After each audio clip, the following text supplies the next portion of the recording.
this recording. Yeah.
Wow. I'm gonna set these along here to drain first. Good idea. Watch the eyes. Yep.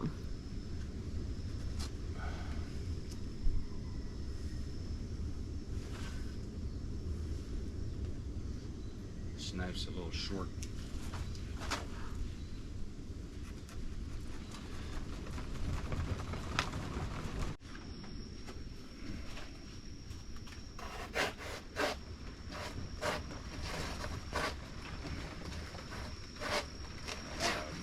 Fence post there. Mm-hmm.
Homie.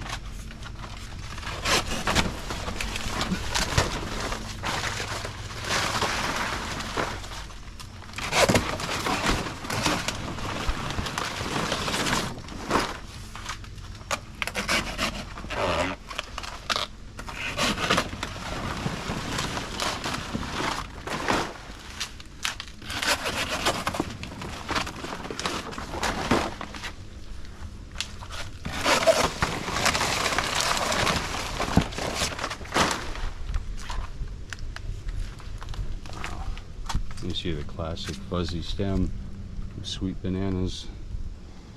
It's a big rack. It's a really big rack. Already busting.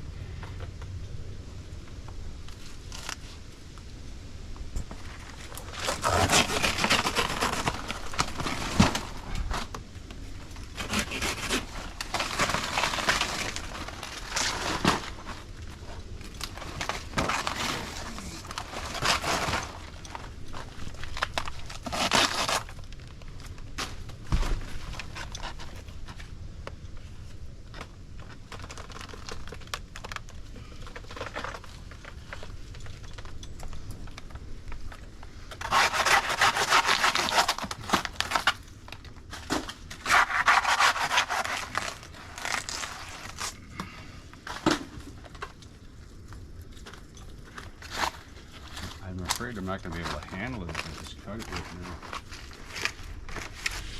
Well, we had a pretty good run on Cuban reds.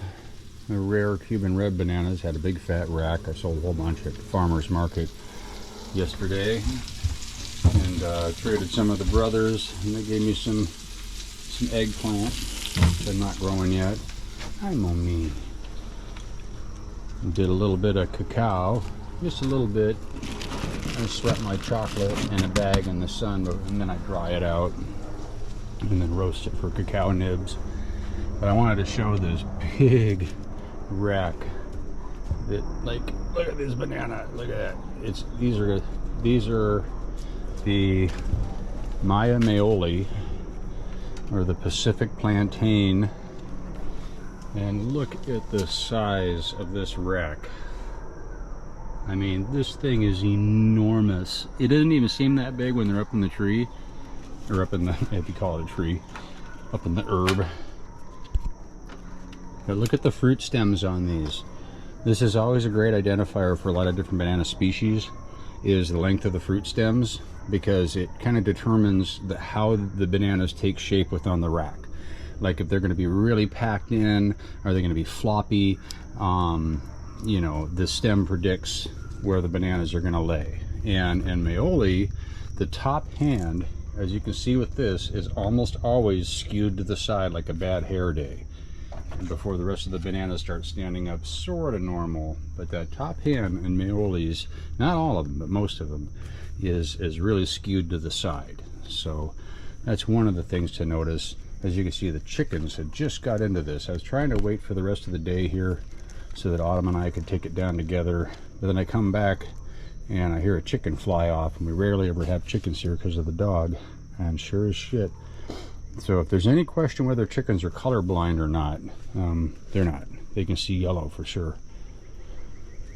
And yeah, let's see. We're going to get the chicken trap ready. Hopefully we'll catch the culprit. We just put a nice Maoli sucker in here, and I'm getting my columns ready now. I've been doing my black pepper in coconut columns. I'll show you some over here, and I think I'm going to start doing the same thing for my vanillas that survived up in the row. But yeah, this is the style I'm going for. Nice coconut filled cage. You know, start the black pepper in a pot. This one was already running all over the place, so I had to pick it up and drape it on here, and it's still kind of falling off here and there, but yeah, black pepper.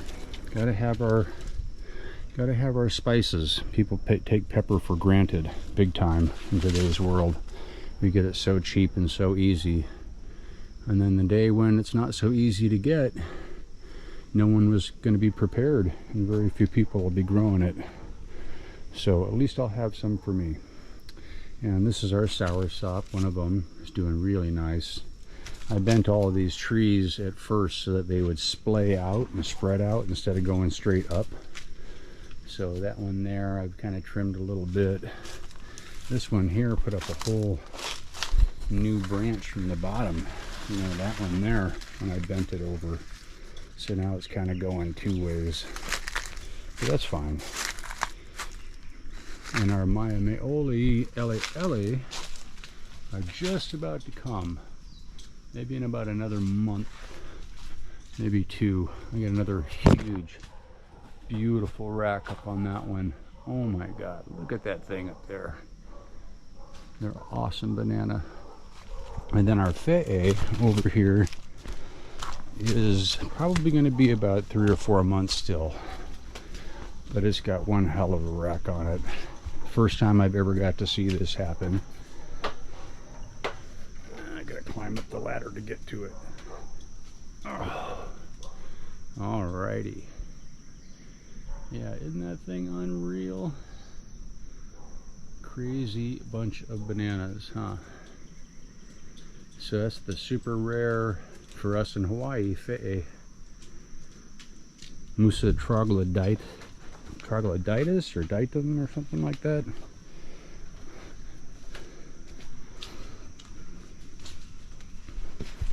Had some pretty high winds. I lost a big banana patch right here, and they're just starting to recover. But that's because I took this tree I'm standing on down, and instead of going that way, it went that way. You know, that's what all these stumps and parts and pieces are from, all these steps here. And I left this thing as a slab because it might actually be good for carpentry. Oh, here, I'll show you some over here. I redid some of my plant station, so I've got a little bit better nursery area for the moment. I'm doing farmer's market now, and some of this stuff's going to end up going to market. Anyway, I've walked over this stuff before. Tripling up on my herbs. I just got to keep the mango leaves off of them. And a couple of good Fa'e bananas here. And oops, you see the wind knocking stuff over. This is my Captain Crunch berry tree. This makes little fruit that tastes just like Captain Crunch berry. And my bees have been slightly aggressive lately. Autumn got buzzed and I got stung in the middle of the forehead trying to pull some grass out of the way for them. I'm not sure if they're a little stressed or if they're being defensive from just a lack of things to eat at the moment. You know, like sometimes when their honey flow is really low, they'll become far more defensive about the hive. But anyway, I don't need to get stung again. I was right in the middle of the forehead. It sucked. Oh, but this is cool. From seed. Oh, freaking ants. I got the black Argentinian ant. But this is marang. Marang. With the funny leaves. I have a video on it talking about their leaves being really spiky. Or not the leaves, I'm sorry, the fruit. But yeah, look at this beauty. This is from seed and only a year old. It's, well, let's see, 4 or 5 feet tall. We're at 5 feet now. And I got another one up there. Starfruit's doing great. Pineapples are really starting to kick it. These beauties.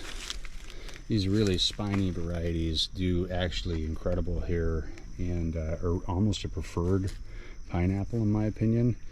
I mean, these spines are gnarly. They suck, you know, compared to the smooth stem of a regular pineapple. But boy, these things will put out so many heads, and ain't no rats or pigs getting into them. They're too damn spiny. But they're sweet and delicious. This is my chat. Ethiopian chat. Look at that beautiful stuff.